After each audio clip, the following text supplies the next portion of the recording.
Pranati TV को आपण मानक स्वागत। आज मुख्य खबर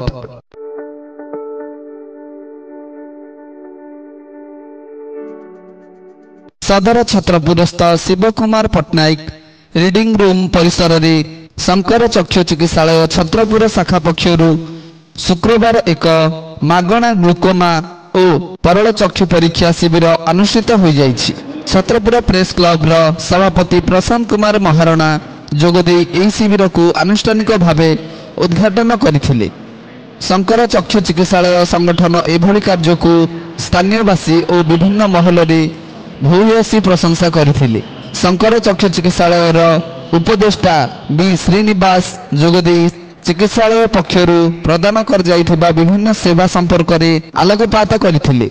साइटी सेभरस इंटरनेशनल रो सहयोग रे मोट 89 जन रोगी चक्षु परीक्षा कर जाइथिबा बेले 19 जन रोगी को चश्मा प्रदान कर जाइथिला। सेहिपरि 29 जन रोगी परल चिकित्सा पई हॉस्पिटल को पठा जाइथिला।